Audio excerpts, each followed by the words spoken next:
इनका नाम तो खूब रहा, लेकिन आगे का शब्द सुन लीजिए, भगत भयहारी शब्द लिखा है।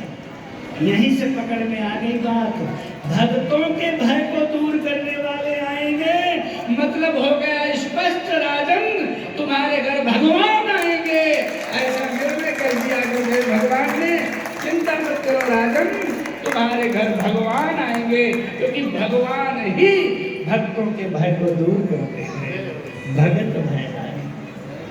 राजन एक काम करना पड़ेगा। क्या? बोले यज्ञ कराना पड़ेगा। गुरुदेव कराओ ना यज्ञ। ऋषि को बुलाना पड़ेगा। बोले बुलाओ ना। श्रृंगी ऋषि को बुलाया गया। आइए, श्रृंगी ऋषि को बुलाया गया। श्रृंगी ऋषि महाराज जी आए। श्रृंगी ऋषि को किसने बुलाया? वशिष्ठ महाराज जी ने बुलाया। इसका भी कितना अच्छा दर्शन है महाराज जी। बहुत बड़े महापुरुषों को तो बहुत बड़े लोग ही बुला सकते हैं। संत ब्राह्मणों को बुलाने के लिए संत ब्राह्मण ही हो, वही बुला सकते हैं। तो महाराज जी श्रृंगी ऋषि वशिष्ठ बुलावा। सरयू नदी के किनारे शुभ यज्ञ हो रहा है, उत्कृष्ट यज्ञ हो रहा है। आहुति जो डाली जाने लगी ना महाराज जी, देखो जब हवन होता है ना, संसार का सबसे बड़ा शुभ कर्म क्या है? यज्ञ। तस्मात् सर्वगतम शास्त्रम नित्यम यज्ञे प्रतिष्ठितम। गीता में लिखा है कि हवन कराने के लिए कोई मुहूर्त न देखा करो। देवताओं को भोजन कराने के लिए कोई मुहूर्त देखते हो क्या? आजकल ऑनलाइन ढोकला मंगाने के लिए मुहूर्त देखते हो क्या? मोबाइल लिया और दबाया, बटन आ गया। तो जब अपने को खाने में कोई मुहूर्त नहीं देखते हो, तो देवताओं को भोजन कराने के लिए क्या मुहूर्त देखना है? जब भी आपका भाव हो तभी हवन करो। ये नित्य यज्ञ है महाराज जी। इसलिए हवन तो जब भी मन करे, अमावस्या आए, संक्रांति आए, पूर्णमासी आए, जन्मदिन आए, शादी की सालगिरह आए, जब मन करे आपका तभी हवन कराओ, भले छोटा कराओ। हवन कराना देवताओं को भोजन कराना है, पितरों को भोजन कराना है। जब जी करे तब महाराज जी करो। इसलिए लेकिन एक बात ध्यान रखना, भगत सहित मुनि आहुति दीजिए। जो आहुति दे रहे हो ना, वो भाव के साथ डाला करो, खड़े खड़े मत डाल दिया करो। कई लोग हवन तो डालेंगे, लेकिन उड़ करके चाहे जहां जिसके ऊपर लग जाए, जो बैठे उनके ऊपर हमने तो डाल दिया। ऐसा मत किया करो महाराज जी। भगत सहित मुनि आहुति दीजिए, भक्ति भाव के साथ। जैसे छोटे बच्चे को माँ खाना खिलाती है ना बड़े प्रेम के साथ, ऐसे ही भगवान की आहुति बड़े प्रेम के साथ करनी चाहिए। दो काम अच्छी तरह समझ लो। देवताओं की परिक्रमा किया करो तो गर्भिणी स्त्री जैसे 9 महीने का गर्भ पेट में होता है, तो क्या लड़की वो दौड़ती है क्या परिक्रमा में? आराम से चलती है ना। ऐसे परिक्रमा किया करो, ऐसे मत भागा करो कि मानो कोई पागल कुत्ता पीछे पड़ा हो, उसका कोई फल नहीं होता है। हाँ, लोग ऐसे दौड़ते हैं महाराज जी जैसे किसी को ढूंढ रहे हो, कोई पीछे खरीद रहा हो। आराम से परिक्रमा किया करो और आराम से आहुति डाला करो। भगत सहित मुनि आहुति दीने। सुंदर भक्ति भाव से आहुति डाली जाने लग गई। जैसे ही महाराज ओम पूर्णमदः पूर्णमिदं पूर्णात् पूर्णमुदच्यते पूर्णस्य पूर्णमादाय पूर्णमेवावशिष्यते करके पूर्णाहुति की आहुति डाली गई ना महाराज। ऋषियों के द्वारा डाली गई है, आचार्यों के द्वारा डाली गई है। कोई जजमान का आदमी यहाँ नहीं है। पूरे यज्ञशाला में ऋषि मुनि ही है। पूरे यज्ञशाला में साधु संत महात्मा लोग ही हैं, ब्राह्मणों के अलावा कोई नहीं है। आप कहोगे महाराज जी तो फिर हमारी तो एंट्री ना हुई। अरे आपके लिए ही वो कर रहे हैं, इसलिए भगत सहित मुनि आहुति दी है। तो महाराज जी भक्ति भाव के साथ आहुति डाली जाने लगी। जैसे पूर्णाहुति का महाराज जी मंत्र पढ़ करके पूर्णाहुति की आहुति डाली गई ना, यज्ञ नारायण भगवान खीर का प्रसाद लेके चांदी के कटोरे में प्रकट हुए। बोले यज्ञ नारायण भगवान की जय हो।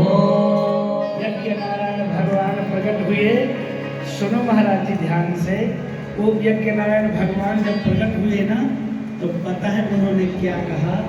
जो वशिष्ठ कछु हृदय विचारा, सकल काज वा सिद्ध तुम्हारा। हे वशिष्ठ जी महाराज, आपने अपने जजमान के कल्याण के लिए जो शुभ विचारा था, आपके जजमान का वो सारा काम हो गया। इसलिए हम कहा करते हैं कि आप लोग अपनी जिम्मेदारी महाराज जी के चरणों में डाल दो, ज्यादा दिमाग न लगाओ। अब महाराज जी आपका सारा कार्य सिद्ध करेंगे। तो महाराज जी यज्ञ का प्रसाद दे करके चले गए। वशिष्ठ जी ने तुरंत राजा साहब को बुलवाया। राजा साहब वहीं थे। राजा साहब ने तब ही राय प्रिय नारी बुलाई। कौशल्या जी कहाँ चली आई? कौशल्या जी 3 माताएं आई। यज्ञ भगवान कह गए थे कि देखो, इस यज्ञ के प्रसाद को बहुत ढंग से बांटना, जथा जोग जय भाग बनाई। एक प्रार्थना मेरी और आप लोग सुन लो। ये जो लोग बोला करते हैं ना, मुख देख देख करके प्रसाद देते हैं, शास्त्रों में ही लिखा है कि मुख देख देख करके प्रसाद दो। अच्छा, ये बोलते वही लोग हैं जो लाते नहीं हैं। हमें तो 30 साल का अनुभव न देवी मंदिर में। जो लड्डू लाएंगे नहीं वही लड्डू मांगेंगे। महाराज देखना, अंदर छिपा के रखो, लड्डू देना हमको। जो बेचारा लाता है वो तो कहता है बांट दो, लेकिन जो कभी नहीं लाता वही कहता है तो लड्डू देना, पानी पी ले हम। वही ऐसा बोलता है कि महाराज जी उसको लड्डू इसको लड्डू। अरे महाराज जी लाया करो। यहाँ लिखा है जथा जोग जय भाग बनाई। इसकी व्याख्या ये है, देख करके प्रसाद दो। बच्चा है तो बच्चे वाला प्रसाद।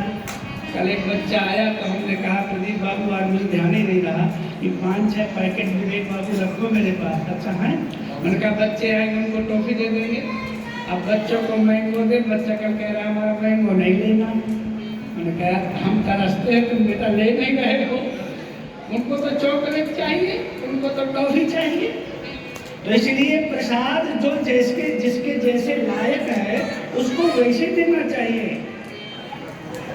तो महाराज जी देखिए प्रसाद कैसे बटा, ये समझ लीजिए, विद्वान ही प्रसाद बांट सकते हैं। इसलिए अर्ध भाग कौशल्य दीना। आप ऐसे समझो कि 1 रुपए का प्रसाद था, खीर का प्रसाद था। इसलिए हवन में लोग अंत में खीर डालते हैं। माँ के भक्त होते हैं वो हलवा डालते हैं, और कई लोग तो महाराज जी हलवा खीर दोनों बना के डालते हैं भगवान को। तो महाराज जी आधा भाग कौशल्या जी को दिया गया, मैंने 50 पैसे कौशल्या जी को। अब 50 पैसे बचा तो 25 पैसे कैकेयी जी को दिया गया, जबकि देना सुमित्रा जी को चाहिए। पहले कौशल्या जी हैं, फिर सुमित्रा जी है, फिर कैकेयी है। लेकिन महाराज दशरथ जी समझते हैं कि कौशल्या जी को देंगे कोई कुछ बुरा नहीं मानेगा, लेकिन अगर कैकेयी को ना देके सुमित्रा जी को दे देंगे ना, तो कैकेयी जी मानवती हैं, ये थोड़ा नखरा करेंगी। इसलिए कौशल्या जी के बाद दूसरा नंबर महाराज जी की दृष्टि में कैकेयी जी का है। और महाराज जी जानते हैं कि सुमित्रा जी नाराज नहीं होंगी, तो जो नाराज ना हो उसको तो प्रसाद बाद में भी दे दो, लेकिन जो नाराज होने वाला हो ना, पहले उसको 2 लड्डू ज्यादा दे दो। लो दादा पकड़ो तुम, क्योंकि जो नाराज होने वाला है ना वो बोलते ही चला जाएगा। इसलिए कृपया उसको दे दो 2 के 4। सुमित्रा जी को नहीं दिया गया, कैकेयी जी को 25 पैसे दे दिए गए। अब 25 पैसे प्रसाद बचा। तो देखिए महाराज दशरथ जी की योग्यता। महाराज दशरथ जी ने उसके 2 भाग किए, 12.5 पैसे। और कौशल्या कैकेयी हाथ धरी, दीन सुमित्रा ही मन प्रसन्न करी। कौशल्या जी को दिया, कौशल्या जी तुम सुमित्रा जी को दो, कैकेयी जी तुम सुमित्रा जी को दो। और सुमित्रा जी ने हाथ किए, जैसे कौशल्या और कैकेयी, इन दोनों माताओं ने सुमित्रा जी को दे दिया।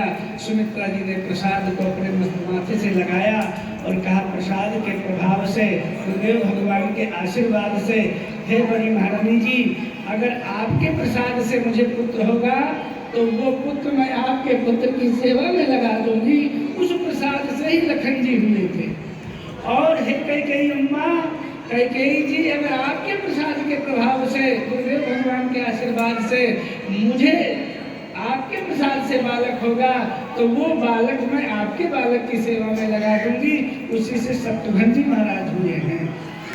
कहने का मेरा अर्थ ये हुआ कि सुमित्रा जी उपासनात्मिका है, परमात्मा की सेवा भाव भक्ति से करनी चाहिए। आगे मुझे पीछे मुझे ऐसा कुछ नहीं।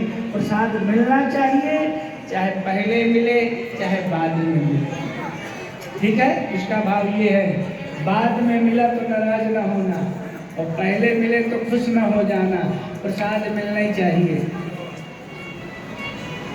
प्रसाद बांटा गया, ए विधि गर्भ सहित सब रानी।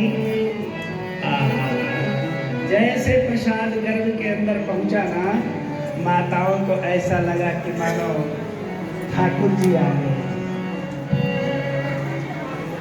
गोस्वामी जी लिखते हैं, जा दिन ते हरि गर्भ ही आए।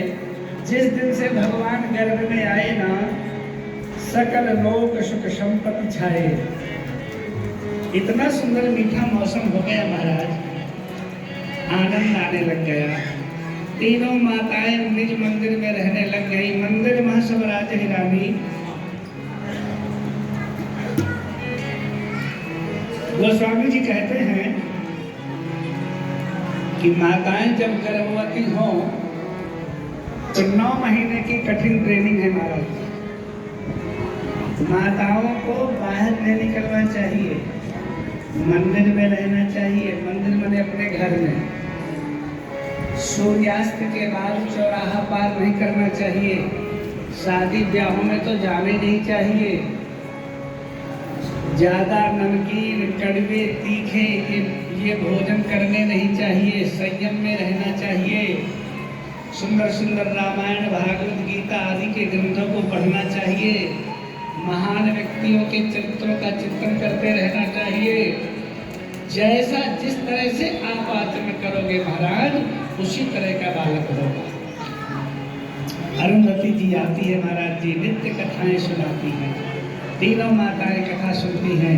धीरे धीरे धीरे धीरे जय प्रभु प्रकट सो अवसर भयो। प्रकट होने का समय आया। जो सकल भय अनुकूल, चर अरुचर हर्ष जुट, राम जन्म सुख मोल। धीरे धीरे महाराज जी वो समय आया, भगवान के प्राकट्य का समय आया। अयोध्या की आनंद की कोई सीमा नहीं रही। अयोध्यावासी बहुत प्रसन्न हैं, आनंद में हैं, भक्ति भाव में डूबे हैं।